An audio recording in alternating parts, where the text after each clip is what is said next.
Your beliefs become your thoughts become your words become your actions become your habits become your values become your destiny. This flow of events comes from a quote attributed to Mahatma Gandhi. He also put it more succinctly elsewhere when he said, "A man is but the product of his thoughts. What he thinks, he becomes." To accept this progression is to accept that you have control of the type of person you are and the type of life you live. It all starts with small, conscious efforts. You take time to form your beliefs based on what you learn and know of the world. You consciously think about and mentally rehearse those beliefs. With clear words, you plan actions from those beliefs. Consistent actions form habits. And if you are what you repeatedly do, then your habits reveal your values, which ultimately shape your behaviour and contribute to your destiny. Again, the beginnings aren't big, nor are the changes instant. But with practice and patience, you can change your thoughts and thereby change your life. Your mind will be like its habitual thoughts, wrote Marcus Aurelius, for the soul becomes dyed with the colour of its thoughts. This all sounds great in theory, but how do you put it into practice on a daily basis? One way to begin is to do your mental rehearsals first thing in the morning. Cement your beliefs by reminding yourself what you stand for. Say them out loud. Allow your mind to automatically absorb and repeat them. Here are 9 such affirmations you can use to set up a Stoic day and, as their resulting actions become habitual, set up a Stoic life. 1. Today I am grateful I woke up. When every day begins with gratitude, it becomes harder to lose sight of what matters. Simply being thankful that you opened your eyes makes every other experience today worthwhile. You're able to appreciate this new day you've been granted, knowing that you won't take it for granted. You can prepare for this affirmation the night before by doing what Seneca advised. Quote, "Go to bed saying this to yourself. I have finished living. I have run the course that fortune set for me." End quote. Ending the day with this thought allows you to rise with a bonus, receiving with joy one more day. On the days when gratitude doesn't seem to flow so easily, remember this. The statistical reality is that many people went to sleep last night and did not wake up this morning. Had they known their time was coming to an end, it's likely they would have rushed to get more out of life, to live a better life. You owe it to those people to take the opportunity that they no longer have. Today is the freshest day of your life. Be good and enjoy your precious time. 2. Today I will focus only on what's necessary. If we let them, our days can become filled with activities that take our attention away from what we really want to be spending time on. Breaking news, advertising, social media disagreements. These are just some of the things that want to keep you engaged with them for as long as possible.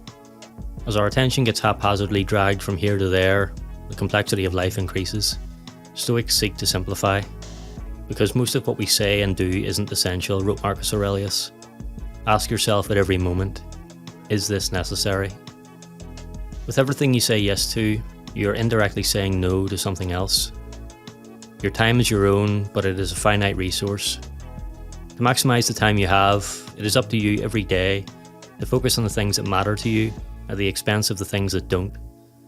Less time for noise, less time for needless, less time for nonsense, more time for necessary. 3. Today I will tolerate and where possible help difficult or rude people, as I don't know what battles they are fighting. Each day you'll come into contact with people of different personalities, different backgrounds and different beliefs. Good people can experience negative moods. Good people can be going through difficult situations you know nothing about. For reasons known only to them, they may be ungrateful, unsocial, or even malicious towards you. It's possible to tolerate these people if you choose not to be harmed by them. You don't need to be angry with them or hate them. For better or worse, they are doing their best with what they know, but they can't infect you with their actions. It's also possible not only to tolerate these people, but to actually help them. How? By simply being kind. Seneca's simple rule was to treat every person as an opportunity for kindness. We are here for the sake and support of one another. A small act can ripple outwards and have a big impact. Helped people help people. That person who is fighting an internal battle and is taking it out on the world, show them kindness and you might just turn their day around. 4. Today I will spend no time on what I can't control. One of the core tenets of Stoicism is separating things we can control from things we can't. When we do this, we can apply our things to things we can actually affect, rather than worry about things we can't directly influence. Epictetus told us that our opinion, pursuit, desire, aversion, and their own actions are within our control, while our body, property, reputation, command, and whatever are not our own actions are not within our control. Remind yourself of this distinction every morning to enforce the habit as the day progresses. With each situation that arises, you will learn to direct your attention to what you can control and tell yourself not to worry about the things you can't control. Don't worry is easier said than done, of course, but directing real effort to things within your control gives your mind something more productive to focus on, and the more you practice, the better you get. 5. Today I will not exaggerate problems, I will accept them as challenges. The vital starting point in your ability to deal with problems is how you frame them. When something unexpected happens, it's always tempting to describe it using emotional language. A certain amount of sting can be taken out of these problems by completely removing this emotional language. For example, "this happened and it's terrible" becomes "this happened." By decatastrophizing in this way, you can see the problem in its simplest form and start to plan how to overcome it.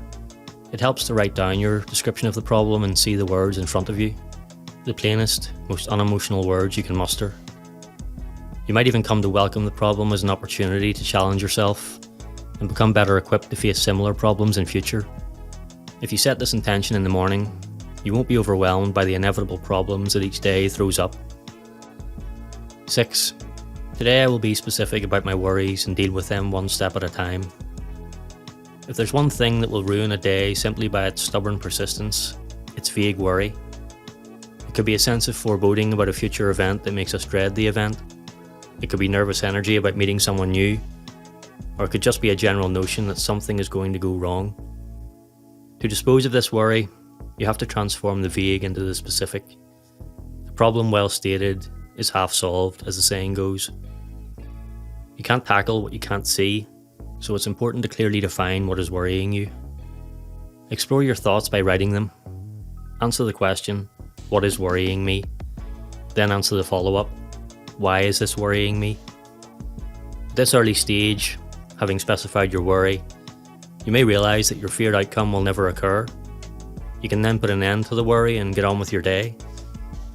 If your feared outcome still seems possible, you can go deeper with your writing. Make 2 plans.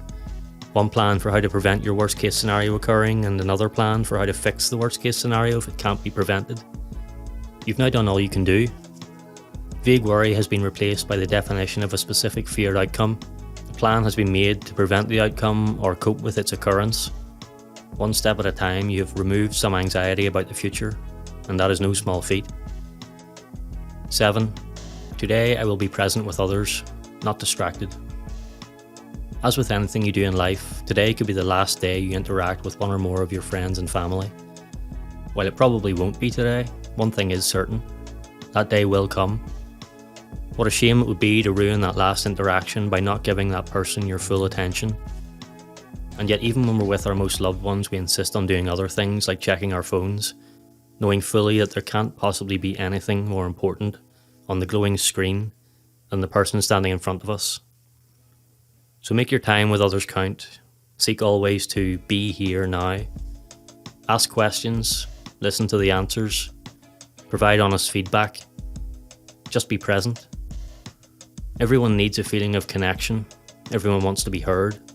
But in today's world of distraction, fewer and fewer people are capable of listening. Being that person for others is a simple way to make their day.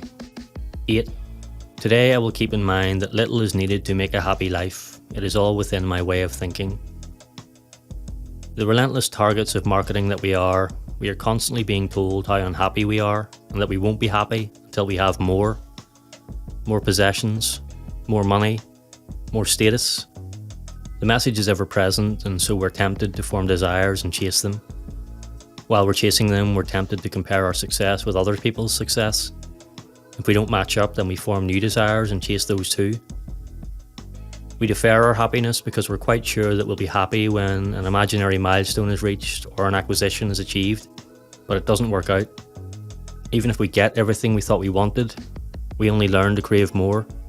Remember that success is simply the achievement of a desired outcome. It's doing what you set out to do. As much as we're told it is, the definition of success is not fame, riches, and possessions. The happiness of your life depends upon the quality of your thoughts, not upon the quality of the materials you acquire. 9. Today I will do a little better than yesterday. Each evening, it is good Stoic practice to review your actions from the day you have just lived. By adopting a philosophy of life, you have set out the standards you wish to adhere to every day. Your evening review is how you understand if you're meeting those standards. One way to do this objectively is to see yourself from the perspective of an imaginary observer. For each significant event that occurred, ask yourself, in the most simple terms possible, what happened? Was my response Stoic? If not, could Stoicism have helped? What did I learn? What can I do better tomorrow? No one is perfect. No one has it all figured out. Everyone makes mistakes. By being open to learning from your mistakes, you'll get a little better every day. That concludes these 9 morning affirmations to set up a Stoic day. Make a habit of saying them or alternatives of your own choosing. Colour your soul with your thoughts. Cement your values. Set up Stoic day after Stoic day. Fulfill your destiny of being a good person, living a good life.